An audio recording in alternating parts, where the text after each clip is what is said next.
The world felt blurry, not just because of the broken glasses in my hand, but because my mind refused to catch up with what my gut had been trying to tell me for weeks. The mangled frame of my glasses reflected the mess my life had quietly become, a mess I was only now beginning to understand. It had started as an ordinary Saturday morning. Sunlight poured into the living room through half-open blinds, casting long, golden streaks on the hardwood floor. The kids were at my parents' place for the weekend, which meant the house was quieter than usual. Too quiet, I thought. Sarah had already left the kitchen when I walked in, her coffee cup rinsed and resting in the sink. A half-eaten slice of toast lay abandoned on the counter next to her phone, which buzzed once before she snatched it up and walked briskly into the bathroom. I hadn't even said good morning before the door clicked shut. Just me and the coffee, I muttered, pouring myself a cup from the French press she had made without asking if I wanted any. A small thing, but it stung more than I cared to admit. I sat at the kitchen table, stirring sugar into my mug, and stared at the swirl of cream. Something gnawed at the edges of my thoughts, a restlessness that had been building for weeks, a tension I couldn't name. Sarah had been acting differently. The phone call she took in whispered tones, her laughter too bright when someone texted her late at night, and the way she started staying out longer than usual running errands. But it was the look on her face when she came home yesterday that really hit me. She wore an expression I hadn't seen in years. Not since our first few dates, when she'd blush after a compliment or giggle after a flirtatious text. It wasn't for me. I had tried to dismiss it, telling myself I was overthinking things. After all, we had been married for 10 years. We had 2 kids, a mortgage, and a life full of routines that didn't leave much room for suspicion, or romance, for that matter. But something had shifted between us. I could feel it in the way she avoided meeting my eyes when I asked her about her day. "Everything's fine," she'd say with a quick smile, but her tone was clipped, her answers too practiced. Still, I had no real proof. Just a collection of uneasy moments that I could have written off as paranoia if it weren't for last night. At my brother Adam's barbecue, I had walked into the kitchen to grab another beer and found Sarah and Adam laughing together by the sink. She leaned into him, her hand brushing his arm, and for a moment, I could have sworn they were flirting. I had frozen in the doorway, the image searing itself into my brain.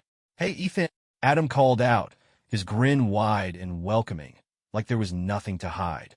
Sarah had turned, her smile fading slightly as she saw me. "Oh, hey, hon," she said casually, stepping away from Adam like it was the most natural thing in the world. I had played along, cracking a joke about how they were keeping the beer hostage. But the unease in my chest didn't leave, not even when Sarah kissed me on the cheek as we left the party. And now, here I was standing in our living room with my broken glasses in hand, the knot in my stomach twisting tighter with every passing second. It wasn't the fall that broke them. It was the fact that I had knocked them off the counter in frustration while cleaning up the mess Sarah had left behind.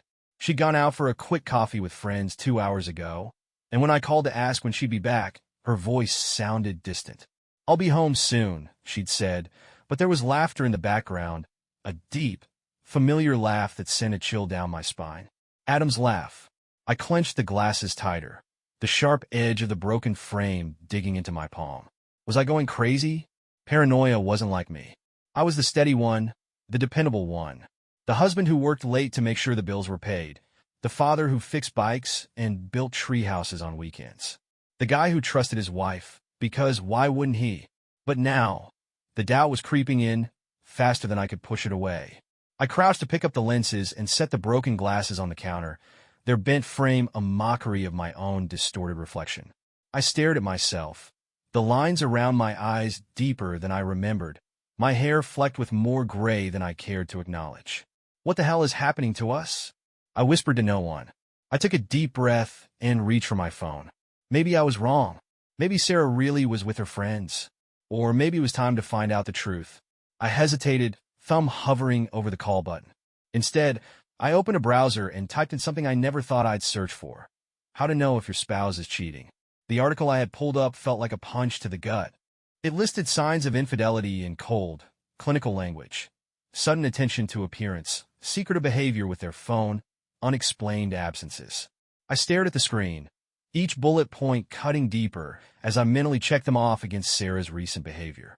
I didn't want to believe it. I couldn't. This was Sarah, my wife, my partner, the mother of my children. We had built a life together, brick by brick, through 10 years of triumphs and setbacks.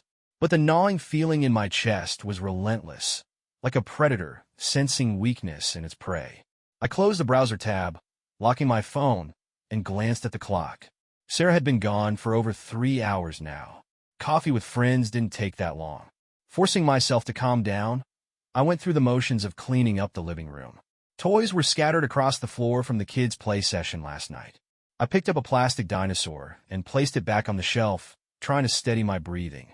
She's probably just caught up in a conversation, I muttered under my breath, the words sounding hollow even as I said them. But the rationalizations were wearing thin. Her distance, the phone glued to her hand, the way she had started taking longer showers, coming out smelling of perfume that wasn't hers. It all pointed to something I didn't want to face. The doorbell rang, pulling me from my thoughts. I opened it to find a delivery driver holding a small package. "For Sarah Carter," he said, handing it over with a clipboard for me to sign. Sarah hadn't mentioned ordering anything. I signed and took the package inside, curiosity getting the better of me. It was light, wrapped in plain brown paper, with no indication of the sender. I hesitated for a moment before setting it on the kitchen table. "No," I told myself, shaking my head. "Don't go there." But as I walked away, the package seemed to call out to me, a physical embodiment of my doubts. I turned back, the temptation too strong to resist. Carefully, I peeled away the tape and opened the box. Inside was a small bottle of cologne, its sleek black design unmistakably expensive. Beneath it was a folded card. I pulled it out and read the handwritten note. "For someone who makes every moment unforgettable. Until next time." The card wasn't signed, but it didn't need to be. My hands trembled as I set it down. My pulse quickened, my chest tightening as anger and hurt bubbled to the surface. This wasn't just a miscommunication. This wasn't paranoia. I sank into the nearest chair, gripping the edge of the table as if it could hold me steady. Who the hell had sent this? And more importantly, why was Sarah hiding it? I didn't want to jump to conclusions, but I couldn't stop the thoughts racing through my mind. Maybe it was innocent. Maybe one of her friends had sent it as a joke. But deep down, I knew better. The garage door rumbled to life, signaling Sarah's return. I hurriedly stuffed the box back together and slid it into a drawer, my heart pounding. When Sarah walked into the kitchen, her hair was slightly tousled, and her cheeks were flushed. She looked surprised to see me sitting there. "Oh, hey," she said, forcing a smile as she set her bag on the counter. "You're back," I said evenly, doing my best to sound casual. "Yes, sorry. We lost track of time," she replied, avoiding my eyes as she poured herself a glass of water. I watched her carefully, trying to read her body language. Her movements were deliberate, almost rehearsed, as if she were trying too hard to appear normal. "How was it?" I asked, leaning back in my chair. "It was nice," she said, her tone light. Just catching up. Lisa's thinking about taking a trip to Europe, and Jen's kid is starting kindergarten soon. The usual stuff." She smiled, but it didn't reach her eyes. I nodded slowly, trying to match her energy. "Sounds fun." She picked up her phone, scrolling through it quickly before setting it face down on the counter. It felt like a deliberate move. "I'm going to hop in the shower," she said, grabbing her bag and heading toward the stairs. "Sure," I said, watching her leave. As soon as I heard the water running, I opened the drawer and pulled out the package. I stared at it for a long moment before slipping the card into my pocket.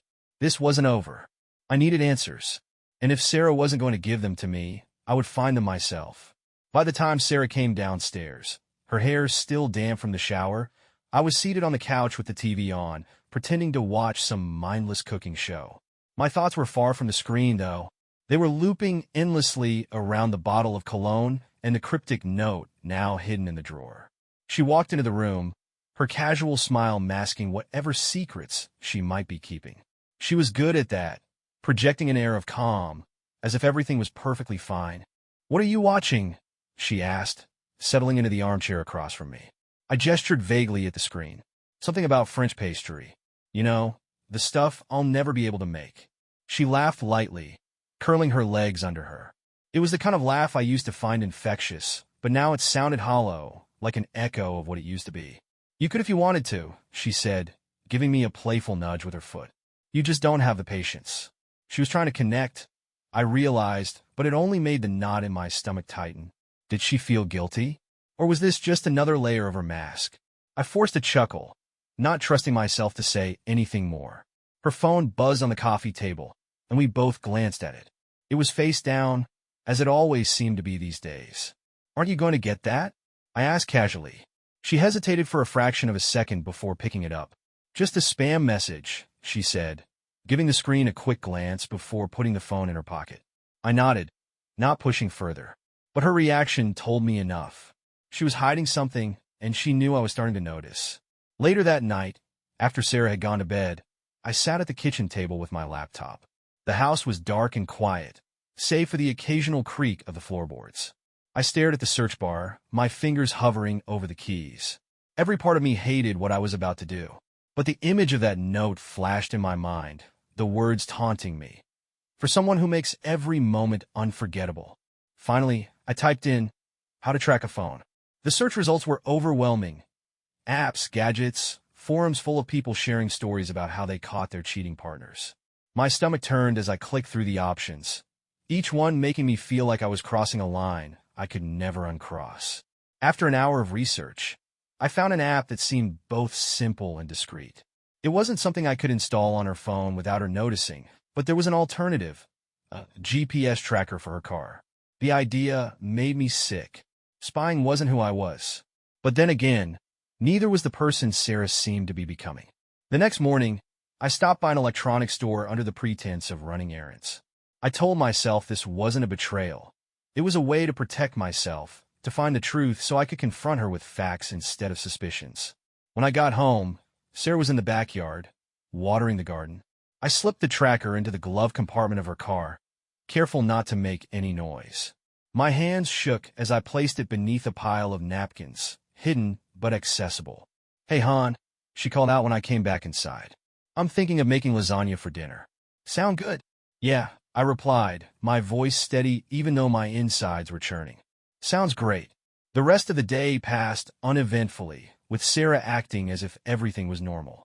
But I couldn't shake the feeling that her warmth was calculated, her smiles rehearsed. That night, after she fell asleep, I opened the tracking app on my phone. It displayed a blank map, waiting for the device to move. I stared at it for a long time, wondering if I had gone too far. Maybe I'd find nothing. Maybe she really was just going out with friends, and I'd feel like the worst husband in the world for doubting her. But if I was right, if she was betraying me, then I needed to know. I couldn't keep living like this, caught between doubt and denial. As I lay in bed next to her, the weight of the decision settled over me. Whatever the tracker revealed, it was going to change everything. The next morning, I woke early, the tension in my chest refusing to let me sleep. Sarah was still in bed, her back turned toward me, the gentle rise and fall of her breathing almost lulling me into a false sense of calm. But I couldn't rest. Not when the tracker might already be gathering the answers I dreaded and needed at the same time. I quietly slipped out of bed and padded to the kitchen, pouring myself a cup of coffee. My phone sat on the counter, face down, the tracking app just a tap away. I hesitated before unlocking it, the screen lighting up with the blank map I'd stared at the night before. The car hadn't moved. I told myself to relax. It was Sunday morning. If Sarah had somewhere to go, she'd likely leave later. "Morning," Sarah's voice startled me. I turned to see her standing in the doorway, her hair messy, but her smile warm. She was wearing one of my old college sweatshirts, and for a brief moment, I felt the pang of how things used to be. "Morning," I replied, forcing a smile. "Coffee?" she asked, moving toward the cabinet. "Already made," I said, holding up the pot. She poured herself a mug and leaned against the counter, taking a sip. "I was thinking of heading out to do some shopping today," she said casually. "Do you need anything?" The words struck me harder than they should have. She hadn't said where she was going or who she was going with. She didn't need to. "No, I'm good," I said, keeping my tone light. "What kind of shopping?" "Just some stuff for the house. Maybe a new throw for the couch. It's looking a little worn, don't you think?" She glanced at me over her mug, her expression unreadable. "Yes, sure," I said, nodding. She stayed a little longer, sipping her coffee and chatting about nothing in particular. Then, with a quick kiss on my cheek, she disappeared upstairs to get ready. As soon as I heard the shower running, I grabbed my phone and opened the app. My heart raced as I stared at the map. About an hour later, Sarah emerged from the bedroom, dressed in a sundress and sandals. She looked effortlessly beautiful, the kind of beauty that had always made me feel lucky to be with her. But now, all I could think about was the way her smile didn't quite reach her eyes anymore. "See you later," she said, grabbing her purse. "Have fun," I replied, forcing another smile. The front door clicked shut behind her, and I immediately opened the app again. The little that represented her car began to move, creeping along the map as she drove. I followed its path, my coffee forgotten, as it headed toward the part of town I hadn't expected. A knot tightened in my stomach as the car came to a stop outside a small coffee shop. I waited, staring at the screen, expecting her to leave quickly. But the dot didn't move. I checked the shop's location online. It wasn't the kind of place Sarah normally went, small, tucked away, the kind of spot someone chose for discretion rather than ambience. I grabbed my keys, my pulse quickening. The drive felt surreal, like I was watching someone else take the wheel. My hands were steady, my breathing controlled, but my thoughts raced ahead, imagining every possible scenario. When I arrived, I parked down the street and sat in my car, my heart hammering. I scanned the storefront, but I couldn't see her through the windows. She might have already left. Or worse, she might not be alone. After 10 minutes, the door opened, and there she was. Sarah stepped out, her face lit with a smile I hadn't seen in months. The smile she used to give me. But she wasn't alone. A man followed her out, his hand brushing the small of her back in a way that made my blood run cold. They exchanged a laugh, the kind that lingered in the air like a private joke. He wasn't anyone I recognized. I watched as they got into separate cars, Sarah driving off first. The man lingered for a moment, looking around before heading to a car parked nearby. I didn't follow him. My focus was on Sarah. I gripped the steering wheel as her car merged onto the main road. The app guided me as I tailed her from a distance, my pulse racing with every turn. To my surprise, she drove straight home. When I arrived a few minutes later, she was already inside, her sandals by the door and her bag on the counter. She was humming to herself as she arranged a new throw on the couch, just like she'd said she would. "Back already?" I asked, forcing my voice to sound casual. "Yeah," she said, turning to smile at me. "I found the perfect one. What do you think?" "It's nice," I said, my throat tightening as I tried to reconcile the woman in front of me with the one I had seen laughing with a stranger just minutes ago. "Glad you like it," she said, brushing past me to grab a glass of water. I nodded, but my mind was elsewhere. The tracker had done its job. Now it was my turn to figure out what came next. The rest of the afternoon passed in a haze of forced normalcy. Sarah moved around the house with ease, her mood light, as if nothing in her world was out of place. She rearranged a few pillows on the couch, admired her new throw, and even hummed a tune I vaguely recognized. It was the same old Sarah, the one I used to feel so comfortable around. But now, her presence felt alien. I couldn't stop replaying the moment I saw her with that man at the coffee shop, the way they had laughed together, the way his hand lingered on her back. Every detail was burned into my mind, each one more damning than the last. "Ethan?" Sarah's voice snapped me out of my thoughts. She was standing in the doorway to the kitchen, holding a basket of laundry. "You okay? You've been quiet all day." I looked up at her, forcing a smile. "Yeah, just tired, I guess." Her eyes lingered on me for a moment, searching, but she didn't press further. "I'm going to throw in a load of laundry. Want me to toss in your stuff, too?" "No, I'll take care of it later," I said quickly, not wanting her anywhere near my things. She shrugged and disappeared down the hall, leaving me alone with my thoughts. I pulled out my phone and opened the tracking app again, just to see if the man's car was still parked near the coffee shop. It wasn't. The thought of him moving around freely, possibly meeting Sarah again, made my blood boil. I needed to know who he was. That evening, as Sarah busied herself with folding laundry in the living room, I decided to check her phone. The problem was, she never let it out of her sight for long. It was always either in her pocket or charging on the nightstand in our room. I waited until after dinner, when she went upstairs to shower. My heart pounded as I approached the nightstand, her phone sitting there like a ticking time bomb. I picked it up, praying it wouldn't be locked. It was. "Damn it," I muttered under my breath. "Everything okay?" Sarah called from the bathroom, her voice muffled by the sound of running water. "Yeah, just looking for something," I replied, quickly setting the phone back down. I needed another approach. Something less obvious. Later that night, while Sarah was asleep, I grabbed my laptop and started researching phone monitoring tools. It didn't take long to find one that promised discreet access to texts, calls, and even GPS data. Installing it on her phone would require physical access, but only for a minute or two. The next morning, I woke up early pretending to head out for a jog. Sarah was still half asleep as I kissed her cheek and grabbed my running shoes. Once I was outside, I doubled back to the bedroom window and waited. After about 10 minutes, Sarah got out of bed, stretched, and wandered toward the bathroom. I watched as she left her phone on the dresser, completely unattended. This was my chance. I slipped back inside through the front door and moved quickly, grabbing her phone and connecting it to my laptop.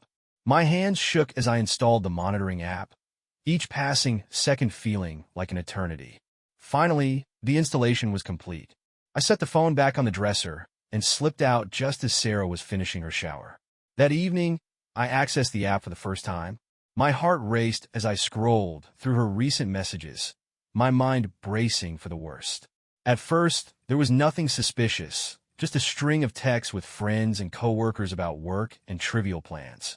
But then, I found a thread with an unsaved number. The messages were short and cryptic, but they sent chills down my spine. Thanks for today. Can't stop thinking about you. Tomorrow? Usual spot. Call me when you're alone. My chest tightened as I read them, my grip on the phone so tight my knuckles ached. The timestamps matched the time she had been out shopping or grabbing coffee with friends. But the real gut punch came when I scrolled further back in the conversation and saw a photo. It was of the man from the coffee shop. He was smiling, holding a coffee cup with Sarah's lipstick mark on it. The caption read, "Miss you already."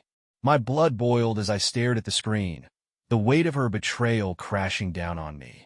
But then, something caught my eye, a small detail in the photo I hadn't noticed before. Behind the man, partially obscured, was a framed picture hanging on the wall. I recognized it instantly. It was a photo of my brother Adam. For a moment, I couldn't breathe. My mind struggled to make sense of what I was seeing. What was Adam's picture doing in this man's home? Unless... The realization hit me like a freight train. This wasn't just some stranger. This man was Adam's friend. And if they were this close, Adam had to know about Sarah's affair. Maybe he even introduced them. The betrayal deepened in my chest, spreading like wildfire. This wasn't just about Sarah anymore. It was about Adam, too. And now, my plan for the truth wasn't enough. This was war. The next morning, I sat at the kitchen table, gripping my coffee mug so tightly my knuckles turned white.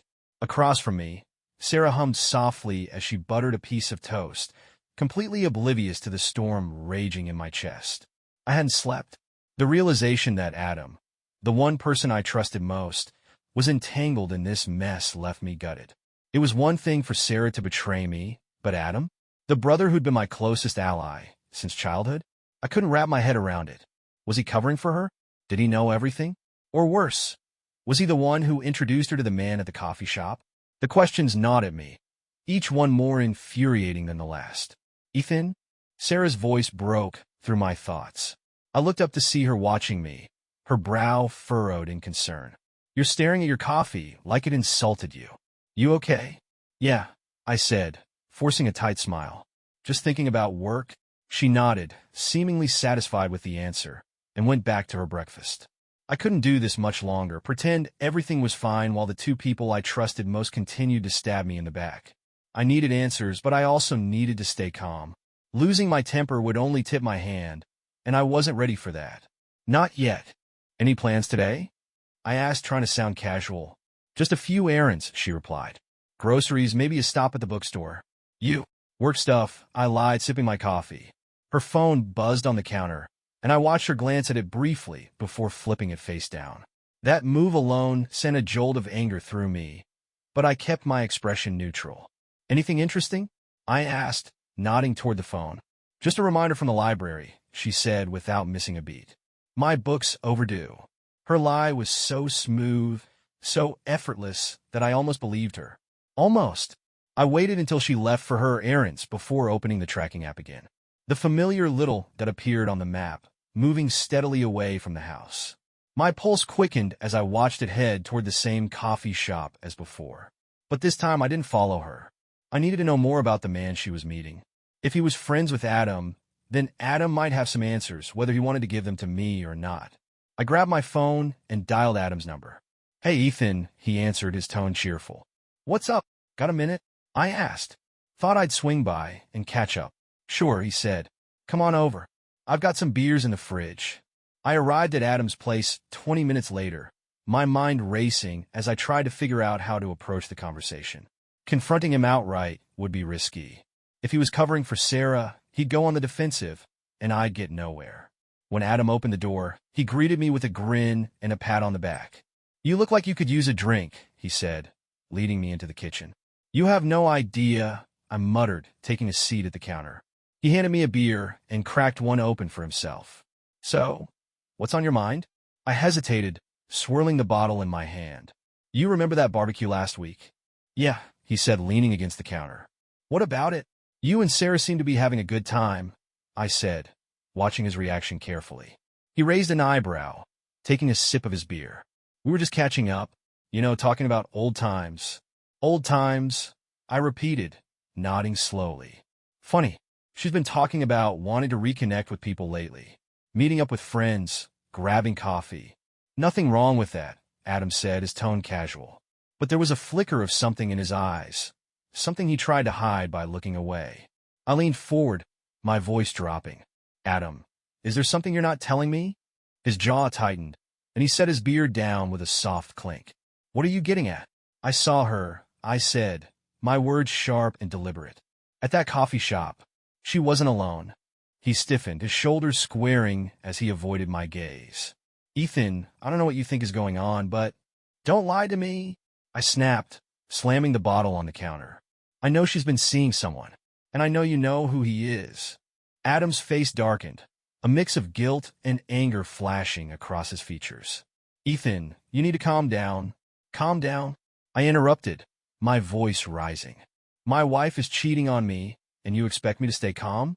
What the hell, Adam? How long have you been covering for her?" He exhaled sharply, running a hand through his hair. "Look, it's not what you think. I didn't want to get involved, okay?" "You're already involved," I said through gritted teeth. "So start talking." Adam hesitated, his eyes darting to the floor. "The guy she's meeting, he's a friend of mine.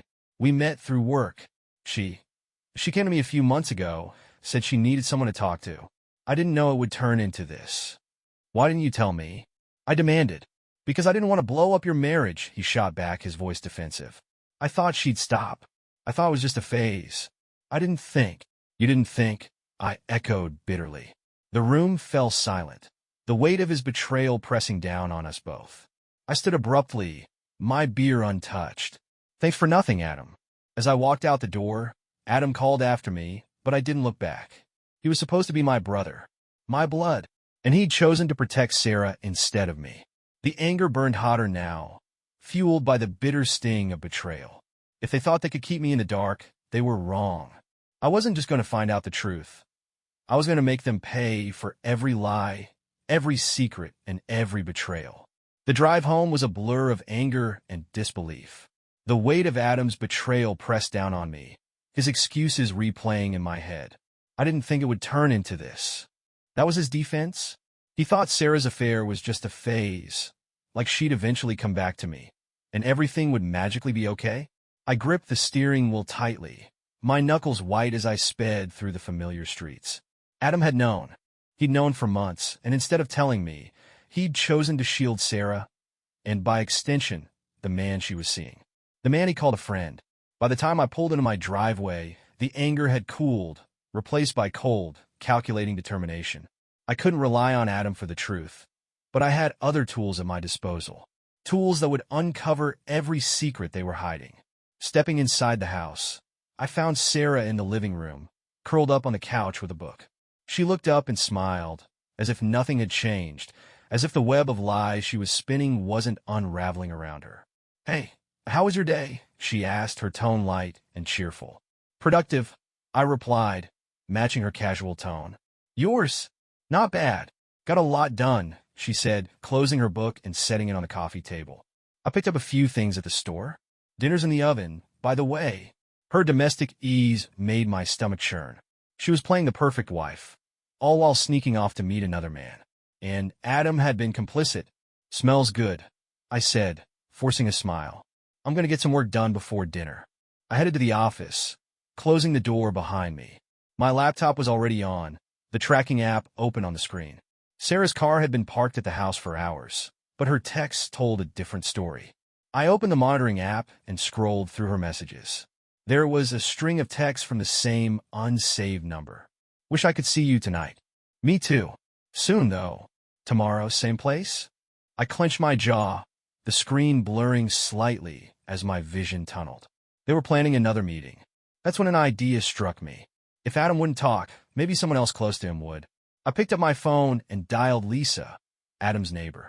Lisa was the kind of person who knew everyone's business and wasn't shy about sharing it. Ethan, she answered cheerfully. Long time no see. Hey, Lisa, I said, forcing some warmth into my tone. I was just thinking about you. How are things? Same old, same old. What about you? Everything okay? Actually, I could use a little help, I said, lowering my voice conspiratorially. You know Adam's friend. Tall guy, dark hair, drives a silver sedan? Oh yeah, I've seen him around, Lisa said immediately. Kinda charming in that smug way, right? That's the one, I said, gritting my teeth. I was just wondering if you've noticed anything odd about him. Coming and going at strange hours, maybe? Lisa paused, and I could almost hear the wheels turning in her head. Well, now that you mention it, he's been over a lot lately. Usually when Adam's not home. I thought that was weird, but I figured maybe he was house-sitting or something. Or something. I muttered. Thanks, Lisa. You're a lifesaver. Anytime, Ethan, she said brightly. Let me know if you need anything else. I hung up, my suspicions confirmed. The man Sarah was seeing had been at Adam's house, probably using it as a meeting spot while Adam conveniently looked the other way. This wasn't just betrayal. It was a coordinated effort to keep me in the dark. But they'd underestimated me. The next morning, I put my plan into action. While Sarah was in the shower, I slipped in her car and planted a second tracker. This one hidden under the dashboard, completely undetectable. The first tracker had been useful, but I needed a backup in case she discovered it. When she left the house later that day, I followed her from a distance, the app guiding me as she drove across town. Her destination was unexpected. It wasn't the coffee shop or Adam's house. It was a small hotel on the edge of town, the kind with cheap rates and no questions asked. I parked a few blocks away, my heart pounding as I watched her car disappear into the lot. Minutes later, the silver sedan I'd seen in the photo pulled in behind her. They thought they were being clever. They thought no one would notice. But I had them now. I waited, my hands gripping the steering wheel as I debated my next move. Bursting in would be satisfying, but it wouldn't give me the leverage I needed. I needed proof, something undeniable, something I could use when the time came to confront them. I pulled out my phone and took a few photos of the hotel and the cars parked outside. Then I turned on the voice recorder, letting it run as I approached the building. The receptionist barely glanced at me as I walked past, her attention fixed on a soap opera playing on a small TV behind the counter. I found a seat in the lobby, close enough to the hallway to hear footsteps and voices, but far enough to avoid suspicion. An hour passed, then another. Finally, I heard laughter echoing down the hall. A door opened, and there they were, Sarah and her lover, walking side by side, their heads close as they whispered to each other. I raised my phone, snapping a quick photo before they disappeared out the back exit. It wasn't much, but it was enough. Enough to confirm what I already knew. As I drove home, a strange calm settled over me. The rage was still there, simmering beneath the surface, but it was controlled now. Focused. They thought they had won, but they were playing checkers. I was playing chess. The house was quiet when I returned home that evening, my mind racing as I replayed everything I had witnessed at the hotel. Sarah's laughter, her close whispers with the man, the casual way they had left together. It all felt surreal, like watching a nightmare unfold in real time. She wasn't home yet. That gave me time. I sat at the dining table with my laptop open, uploading the photos and recordings I had collected. The image of Sarah and her lover leaving the hotel burned into my retinas as I enlarged it on the screen. There was no mistaking it now. My phone buzzed on the table, pulling me from my thoughts. It was Adam. For a moment, I debated ignoring it, but curiosity got the better of me. I answered, keeping my voice neutral. What do you want, Adam? There was a pause before he spoke, his tone cautious. Ethan, we need to talk. Do we? I said, leaning back in my chair. Because last time I checked, you were too busy covering for Sarah to tell me the truth. Look, Adam said, exhaling heavily. I know you're pissed. You have every right to be. But it's not as simple as you think. My grip tightened on the phone. Then explain it to me. Another pause. I could hear him pacing on the other end, his footsteps echoing through the line. I wasn't trying to hurt you, he said finally. I didn't know how to tell you what I found out. It wasn't my place. Not your place. I snapped. You're my brother, Adam. If you knew Sarah was cheating, you should have told me the moment you found out. She wasn't supposed to fall for him, Adam said quietly. The words hit me like a punch to the gut. What the hell are you talking about? I asked, my voice low and dangerous. There was a long silence before Adam answered. I introduced them. My blood ran cold. You what? It wasn't supposed to go this far, he said, his voice shaking. She came to me months ago, saying she felt trapped, unhappy. She said she just needed someone to talk to, someone outside of her routine. I thought maybe a friend of mine could help her see things from a different perspective. I didn't know they'd. You're unbelievable, I interrupted, my voice rising. You introduced my wife to the man she's cheating on me with, and you thought that would help? I didn't know it would turn into this. Adam shouted. I just wanted to help her work through whatever she was feeling so she could come back to you. But then things got complicated. I laughed bitterly, the sound hollow in my ears. Complicated? That's your excuse? You set her up with someone and didn't bother to tell me when things went off the rails? She begged me not to, Adam said. She swore she just needed time to figure things out, and I thought. You thought wrong, I said, cutting him off. The silence on the other end was deafening. Do you even know who this guy is? I asked, my voice shaking with rage. He's a co-worker, Adam said reluctantly. Name's Mark. He works in my department. He's a good guy, Ethan. He's not trying to destroy your marriage. I clenched my teeth so hard my jaw ached. A good guy doesn't sneak around with another man's wife. Look, I know I screwed up, Adam said, his voice heavy with guilt. But I can fix this. Let me talk to Sarah. Let me make her see sense. No, I said firmly. You've done enough. I hung up, my hands trembling as I set the phone down. The betrayal cut deeper than I could have imagined. Adam wasn't just a bystander. He had orchestrated this. He had handed Sarah over to another man on a silver platter, all while pretending to be on my side. And now he wanted to fix it? I stood and paced the room, my thoughts spiraling. I couldn't trust Adam, and I certainly couldn't trust Sarah. They were both liars, complicit in this tangled web of betrayal. But I could use this to my advantage. If Adam felt guilty enough to offer his help, I could manipulate that guilt. I could make him a pawn in my game, just as he had made Sarah one in his. I grabbed my phone and dialed his number again. He answered on the first ring. I've got a better idea, I said, my tone cold and calculating. You want to fix this? Fine. Here's what you're going to do. I laid out my plan, every detail sharp and precise. Adam stammered a few protests, but I shut them down quickly. This is your mess, Adam, I said. And now, you're going to help me clean it up. When I hung up, a strange sense of calm washed over me. I wasn't just sitting in the dark anymore, waiting for the truth to come to light. I was taking control. And when this was over, they'd both realize the price of betrayal. By the time Adam hung up the phone, he sounded rattled. Good. He should be. I had him exactly where I wanted him, trapped by his guilt and desperation to make things right. Now it was my turn to take the reins. I sat back at the dining table, staring at the folder I had started compiling. Photos of Sarah and Mark at the hotel, screenshots of their messages, the damning note from the cologne package, it was all there. The evidence wasn't just for my confrontation with Sarah. It was insurance. If she tried to flip the narrative, I'd have the upper hand. Adam was the key to my plan. As much as I despised his role in this mess, he was in too deep to back out now. I needed him to lead Sarah into a trap, one she wouldn't see coming. That evening, I sent Adam a message. Tomorrow, 4 p.m., same coffee shop she likes. Make sure he's there too. His response came quickly. You sure about this? What if it makes things worse? It can't get worse, I replied. Just do it. I spent the rest of the night preparing for what was to come. The plan wasn't just about catching Sarah and Mark in the act. It was about making them feel the weight of their betrayal. The next day, Sarah went about her routine as if nothing was amiss. She kissed me on the cheek before heading out, saying she was meeting a friend for lunch. I nodded, barely managing a smile as I watched her drive away. As soon as she was gone, I grabbed my keys and followed her.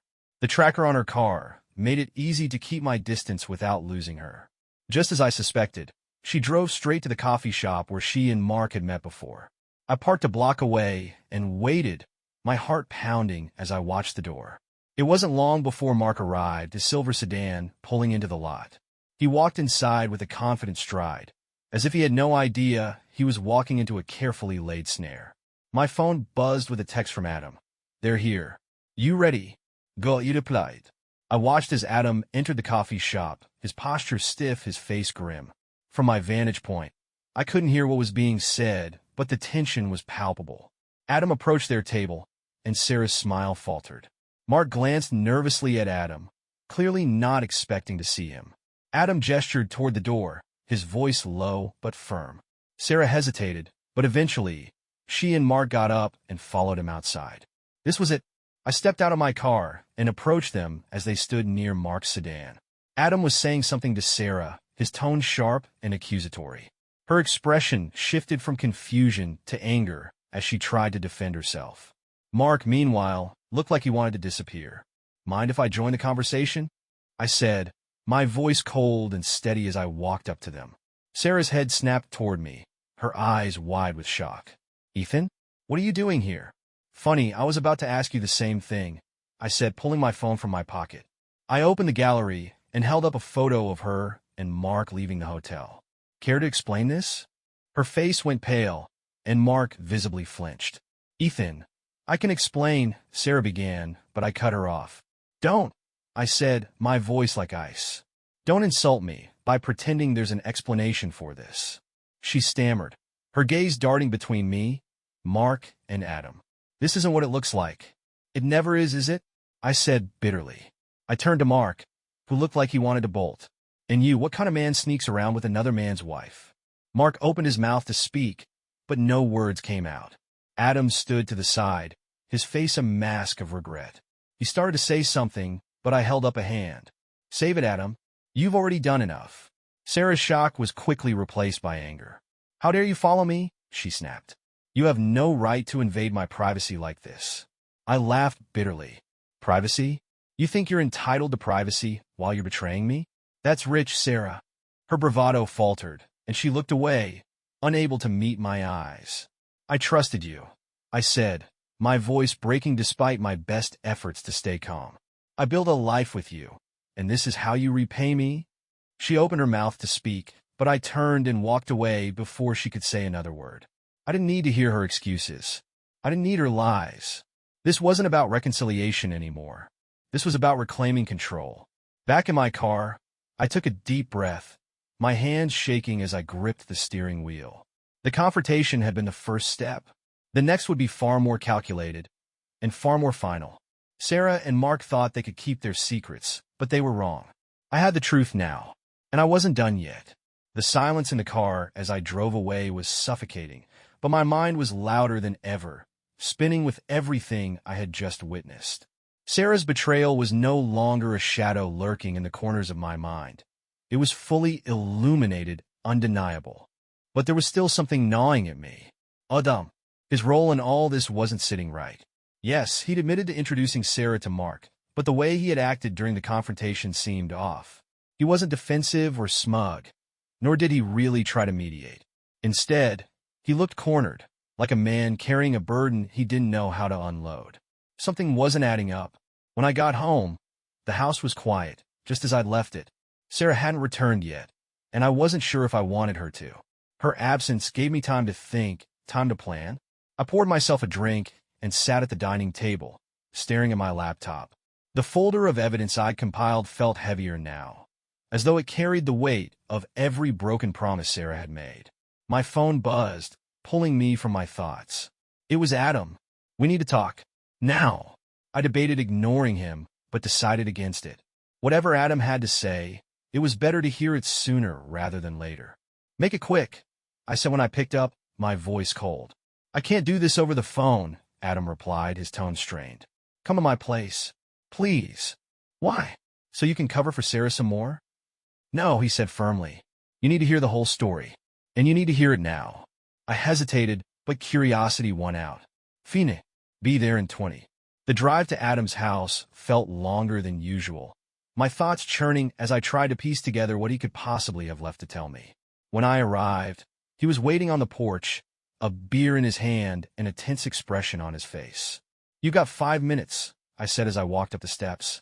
He nodded and motioned for me to follow him inside. We sat in his living room, the air thick with unspoken tension.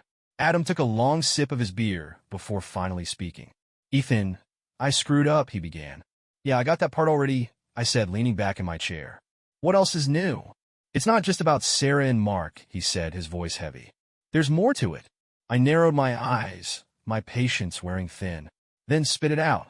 Adam ran a hand through his hair, visibly struggling to find the right words. Mark, he wasn't just some random guy I introduced her to. He's my business partner. The words hit me like a punch to the gut. You're what? I said, my voice low and dangerous. We started working together a year ago, Adam continued, avoiding my gaze. He's been helping me with some deals, getting me connected with the right people. He's good at what he does. But I didn't know Sarah was going to. You brought your business partner into my marriage? I interrupted, my voice rising. What the hell were you thinking? I wasn't. Adam snapped, slamming his beer on the table. I thought he could help her. She told me she was unhappy, and I thought, damn it, Ethan, I thought I was doing the right thing. I stood, pacing the room as his words sank in. This wasn't just about Sarah and Mark anymore. Adam had put himself in the middle of this mess, tying his professional life to the man who had been sneaking around with my wife. Why are you telling me this now? I demanded. Because it's all falling apart, Adam said, his voice cracking. Mark's been using me. He's been cutting side deals, pocketing money I didn't even know about. And now that you know about him and Sarah, he's freaking out. He thinks you're going to blow everything up, and he's threatening to drag me down with him. Good, I said, my anger boiling over. You deserve it. Adam flinched but didn't argue. Ethan, listen to me, he said, his tone desperate. Mark's not just a guy who made a mistake. He's dangerous. He's got connections, people who can make problems disappear. If you push him too far, he won't just go after you. He'll go after everyone around you. I stopped pacing, turning to face him. Are you trying to scare me into backing off? No, Adam said quickly. I'm trying to warn you. You're not the only one who's been blindsided by this guy. He's been playing all of us. And if you're not careful, he'll destroy you. The weight of Adam's words hung in the air, my mind racing as I tried to process what he was telling me. Mark wasn't just some random guy Sarah had met. He was calculated, manipulative, and now apparently dangerous. But I wasn't backing down. I don't care how dangerous he thinks he is, I said, my voice steady. He messed with the wrong person. Adam stared at me, his expression a mix of fear and resignation. Ethan, just be careful. For your sake and mine. I left without another word, the anger in my chest now mingled with a cold, calculated resolve. Mark thought he could manipulate me, just like he had manipulated Adam and Sarah. But he didn't know who he was dealing with. The game had changed, and I was ready to play. The drive home from Adams was a mix of cold rage and razor-sharp focus. Every new piece of information only deepened the betrayal, but it also gave me more clarity.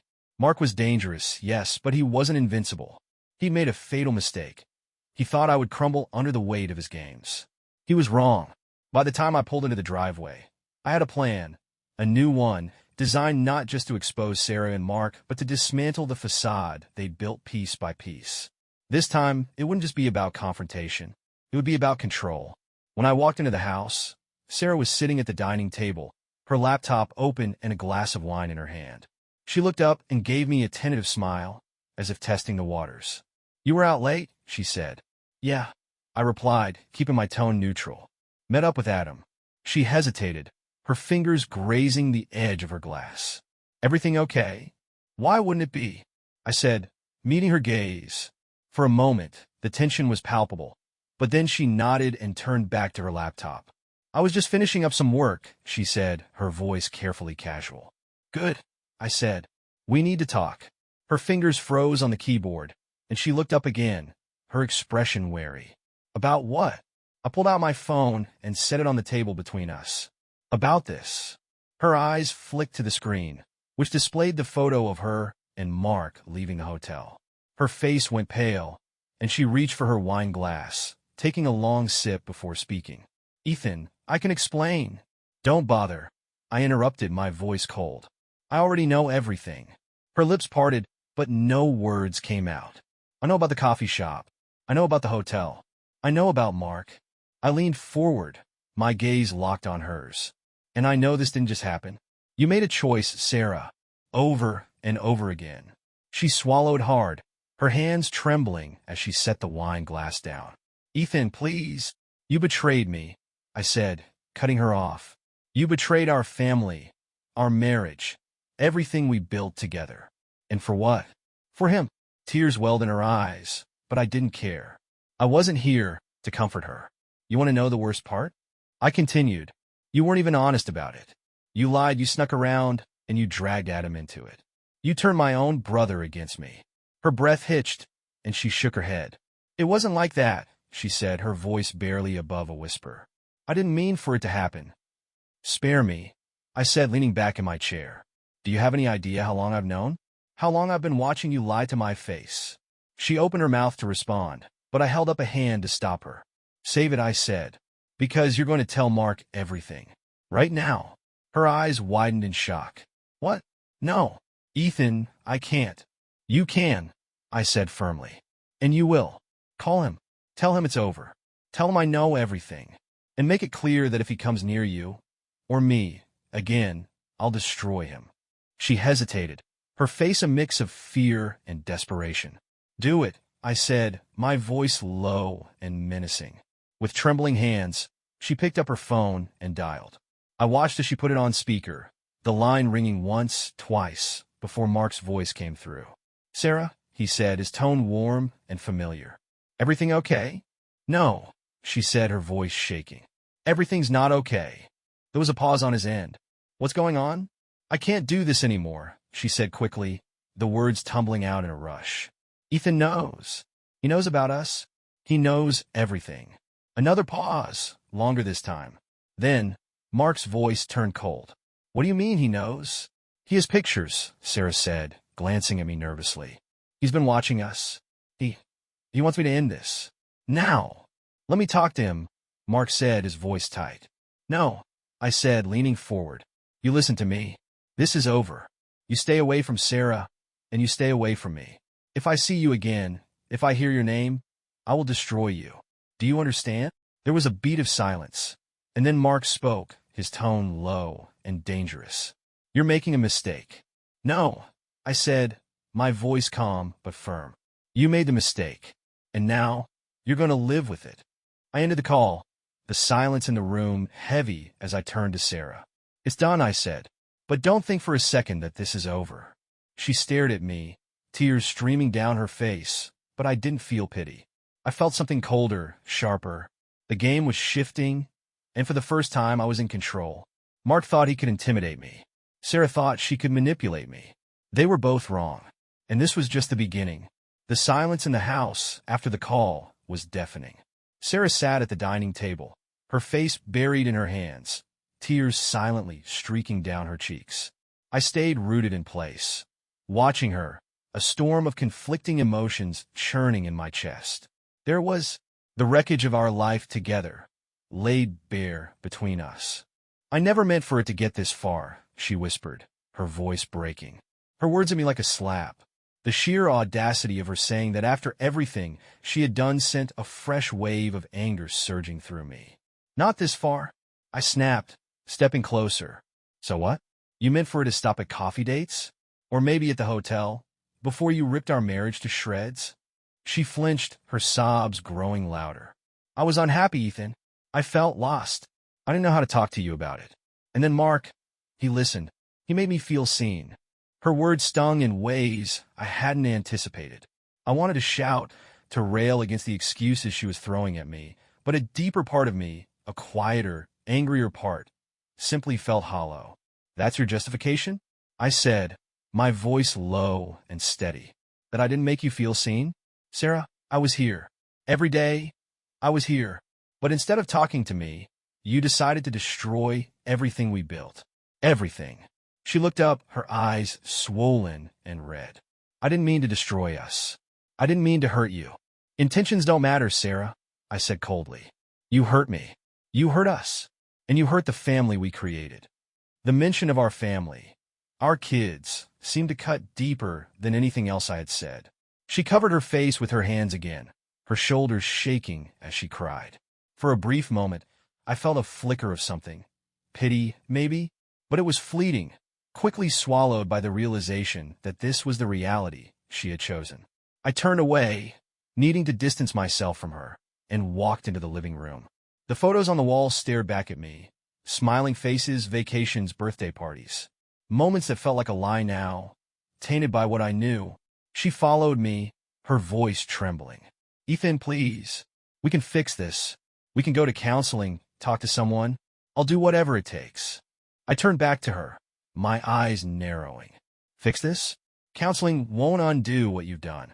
It won't erase the lies, the sneaking around, the betrayal. You broke us, Sarah. Her breath hitched, and she reached out, her hand trembling as she touched my arm. I love you, Ethan. Ido. I laughed bitterly, shaking her hand off. Love? Don't use that word with me. Not now. If you loved me, you wouldn't have done this. Her sobs grew louder, and she sank to the floor, her arms wrapped around herself. I made a mistake, she cried. A terrible mistake. But please don't let this end us. I stared down at her, my heart a cold, hard knot in my chest. The woman I had loved, the woman I had built a life with, was a stranger to me now. But even as anger and betrayal consumed me, I couldn't deny the pang of sadness beneath it all. This wasn't just the end of a marriage. It was the end of a life we had spent years building together. You should go to bed, I said finally, my voice devoid of emotion. I need time to think. She looked up at me, her face streaked with tears. Ethan, just go, I said, turning away again. I heard her footsteps retreating up the stairs, and then the soft click of the bedroom door closing. I sank onto the couch, my head in my hands. The anger had given way to a hollow ache, a sense of loss so profound it left me breathless. The truth was, I didn't know if I could ever forgive her. And even if I could, I wasn't sure I wanted to. As the hours ticked by, the house grew still. But inside me, the storm raged on. This wasn't just about Sarah anymore. It wasn't even about Mark. It was about me, about reclaiming the life I thought I had lost. I didn't know what the future held, but I knew one thing. I wasn't going to let them win. The following morning, I woke up on the couch, my body stiff and my mind foggy from another restless night. The house was quiet, save for the faint sounds of Sarah moving around upstairs. It felt surreal, as if I were trapped in someone else's life. I stared at the ceiling, the events of the previous day playing on a loop in my mind. The confrontation, the lies, the tears. Every detail felt raw, unprocessed. And beneath it all, a question gnawed at me. What was my next move? By the time Sarah came downstairs, I had already showered and dressed, my mind set on the day ahead. She hesitated when she saw me in the kitchen, her gaze wary. Good morning, she said tentatively. I didn't respond right away, instead sipping my coffee as I watched her fidget with the hem of her sweater. Finally, I set the mug down and looked her in the eye. We need to talk, I said. Her face paled, but she nodded, taking a seat at the table. I sat across from her, the folder of evidence I had compiled sitting between us. Her eyes flicked to it, and she swallowed hard. What's that? She asked, her voice barely above a whisper. It's everything, I said. Photo, message, timestamp. All the proof I need to show exactly what's been going on. Her hands trembled as she reached for the folder, but I placed my hand on top of it, stopping her. Before you look at this, I said, my tone even, I need to know one thing. Are you going to tell me the whole truth? Or are you going to keep lying? Tears welled in her eyes, but she held my gaze. I'll tell you everything, she said, her voice cracking. I promise. Start from the beginning, I said, leaning back in my chair. She nodded, taking a shaky breath before speaking. It started a few months ago, she began. I was feeling disconnected. From you, from myself. I didn't know how to talk about it, and I didn't want to burden you with it. Then Adam. He introduced me to Mark. Her voice broke on his name, and she looked down at her hands. At first, it was just conversations, she continued. He listened, and for the first time in a long time, I felt understood. But then it escalated. I didn't mean for it to happen, Ethan. I swear I didn't. I let her words hang in the air for a moment before responding. So, what was it? I asked coldly. A fling? An escape? Or something more? She hesitated, her tears spilling over. I don't know, she admitted. It felt real at the time, but now, I don't know what it was. I clenched my jaw, forcing myself to stay calm. And Adam? I asked. What role did he play in all of this? Her face crumpled, and she covered her mouth with her hand. He tried to stop it, she said. He told me to end it, to focus on our marriage. But I didn't listen. I leaned forward, my anger simmering just beneath the surface. So, he introduced you to Mark, watched as this whole thing unfolded, and then tried to play the hero? She nodded, her sobs growing louder. I know I've hurt you, Ethan. I know I've destroyed everything we had. But please give me a chance to make it right. I sat back, my mind racing. Her words sounded genuine, but I couldn't shake the feeling that there was more she wasn't telling me. I need time to think, I said finally, standing up. Ethan, please, she said, reaching for my arm. Don't shut me out. I pulled away, shaking my head. I'm not shutting you out, but I can't just move past this. Not yet. She nodded, her shoulders shaking as she cried. I left the house without another word, my emotions a tangled mess as I drove aimlessly through town. I couldn't go to Adams. He was as much a part of this mess as Sarah was. Instead, I found myself parked outside the coffee shop where Sarah and Mark had met. The place felt tainted now, its cheerful facade masking the secrets that had been shared within its walls. I opened my phone, scrolling through the monitoring app one last time. And that's when I saw it. A message from Mark, sent just an hour ago. We need to talk. Tonight. Same place as before. My stomach dropped. This wasn't over. Not even close. Mark wasn't backing down. And neither was I. This time, I wasn't going to wait for the truth to come to me. I was going to take it. The message from Mark ignited a fire in me, one that burned hotter with every passing second. He wasn't done. Despite everything, he still thought he could control the situation, manipulate Sarah, and evade the consequences. But tonight, that would change. I drove back home, the plan already forming in my mind. Sarah was in the living room when I walked in, her eyes puffy from crying. She looked up at me, hope flickering in her gaze. I saw his message. I said bluntly, holding up my phone. Her face fell, and she started to speak, but I cut her off. Don't, I said. You're going to meet him tonight, just like he asked. Her brow furrowed in confusion. What? No, Ethan, I can't. Yes, you can, I said firmly. And you will?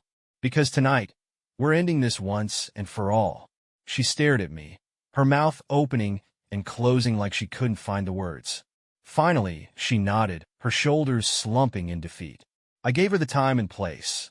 Mark's usual spot, a nondescript park on the edge of town. She would meet him there while I stayed out of sight, watching and listening. You want to fix this? I said. Then do exactly as I say. She agreed, her voice barely above a whisper.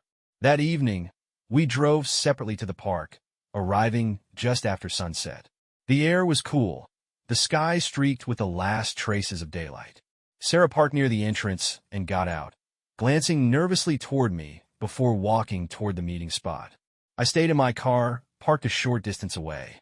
My heart pounded as I adjusted the small recording device clipped to the inside of her jacket, a precaution I had insisted on. From where I sat, I could see the faint glow of a street lamp illuminating the bench where Mark was waiting. He stood as Sarah approached, his hands in his pockets, his posture casual. I rolled down the window slightly, straining to hear their conversation. Sarah, Mark said, his voice low and smooth. I was starting to think you wouldn't show. She didn't respond right away, her body language tense. We need to talk, she said finally, her tone firm. Mark tilted his head, studying her. I got your message earlier. What's going on? She hesitated, glancing over her shoulder as if sensing my presence. Ethan knows, she said. He knows about us. About everything. Mark's expression darkened, his hands clenching into fists. What did he say?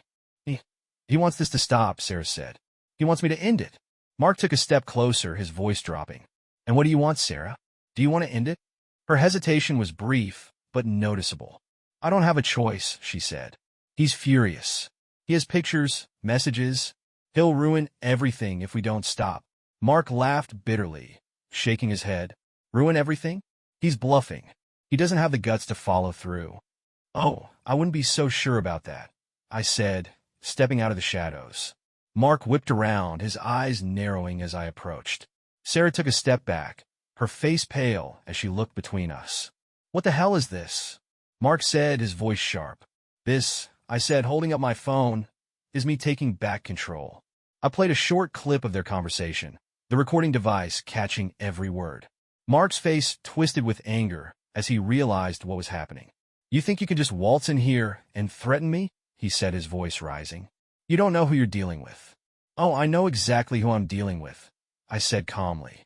A manipulative coward who thinks he can take whatever he wants without facing the consequences. Mark took a step toward me, his fists clenched. You don't scare me, Ethan. You should be scared, I said, meeting his glare. Because I'm not just coming after you. I'm coming after everything you've built. Your reputation, your career, your connections. You've underestimated me, Mark.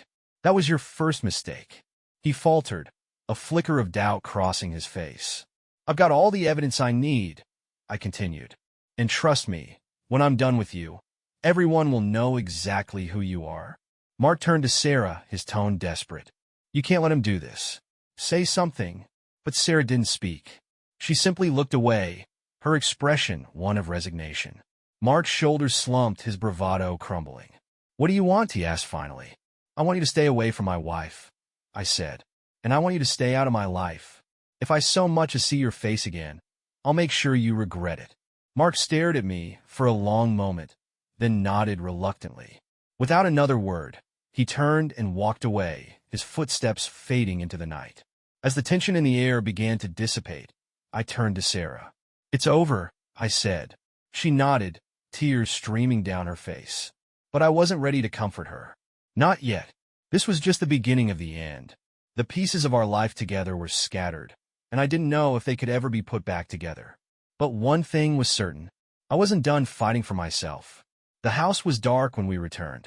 Sarah and I hadn't exchanged a word on the drive back from the park, the silence stretching out like an ocean between us.